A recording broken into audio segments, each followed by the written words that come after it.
जय श्री कृष्णा दोस्तों, आप लोगों का फिर से स्वागत है हमारे रजनी रोहित सिंह यूट्यूब चैनल पर। तो आज मैं कार्तिक पूर्णिमा की 4 चिड़ियाओं की कहानी लेकर आई हूँ। 4 चिड़ियाएँ थी। उन्होंने कार्तिक स्नान करने के बारे में सोचा। सुबह चारों 4 बजे उठकर कार्तिक स्नान करने गंगा पर चली गई। ऐसे पूरा महीना गुजर गया। जब स्नान करते करते कार्तिक पूर्णिमा के अगले दिन चारों ने सोचा, चलो खिचड़ी बनाई जाए। चिड़िया खिचड़ी बनाने के लिए एक चिड़िया चावल ले आई, एक चिड़िया दाल ले आई, एक घी ले आई और उन सभी ने मिलकर खिचड़ी बनाई। सब ने सोचा, पहले स्नान कर कर आती हूँ, तब फिर सब बैठकर खिचड़ी खाएंगे।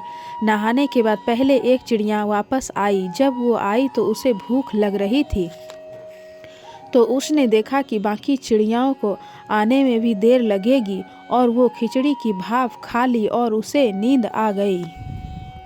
फिर दूसरी चिड़िया आई तो उसने पानी पी लिया। तीसरी चिड़िया आई तो उसने सारा खिचड़ी खा गई।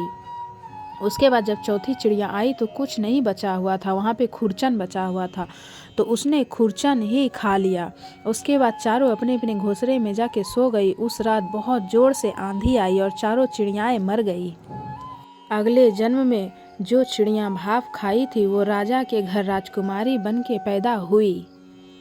जिस चिड़िया ने पानी पिया था वो कुम्हार की लड़की बनी और जिस चिड़िया ने पूरा खिचड़ी खाई थी वो ब्राह्मण की लड़की बनी और जो बचा हुआ खिचड़ी का खुरचन खाई थी वो चिड़िया हथनी बन गई।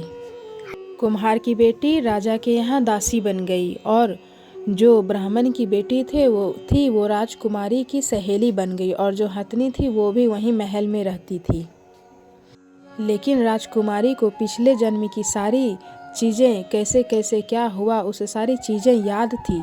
उसके बाद राजकुमारी का विवाह हुआ। जब विवाह हो गया तो वो जब विदा होने लगी तो अपने पिताजी से कहा कि मैं अपनी सहेली को और अपनी दासी को अपने साथ ले जाऊंगी। राजा ने कहा, ठीक है, ले जाना, कोई बात नहीं। कुमारी फिर भी नहीं गई तो राजा ने पूछा कि तुम्हें और क्या चाहिए? तो उसने कहा कि मुझे हथनी भी चाहिए। राजकुमारी की इच्छा को सुनकर राजा ने नौकर को भेजा कि हथनी को ले आओ, लेकिन हथनी उठने का नाम ही नहीं ले रही थी। वो उठ ही नहीं रही थी जाने के लिए। फिर राजकुमारी हथनी के पास आई और पिछले जन्म की सारी बातें उसके कान में बताई। फिर हथनी तुरंत उठ गई और रानी के साथ चलने लगी।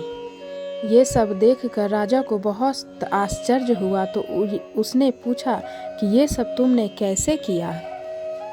तुमने हथनी के कान में ऐसा क्या कहा जो हथनी उठ खड़ी हुई?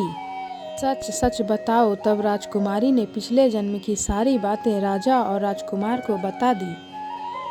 क्या कार्तिक नहाने से और गंगा स्नान करने से इतना फल मिलता है कि एक चिड़िया राजकुमारी बनकर पैदा हुई? अगर ये ऐसा फल कार्तिक नहाने से मिलता है तो हम दोनों जोड़े से कार्तिक स्नान करेंगे। और फिर राजा और राजकुमारी दोनों जोड़े से कार्तिक स्नान करने लगे। कार्तिक स्नान के साथ साथ पूर्णिमा के दिन गंगा स्नान भी दोनों जोड़े से किए। तो ये थी कहानी कार्तिक पूर्णिमा की। अगर आप लोगों को कहानी अच्छी लगी तो मेरी वीडियो को लाइक ज़रूर करें। आप लोगों को कार्तिक पूर्णिमा की हार्दिक शुभकामनाएं। जय श्री कृष्ण।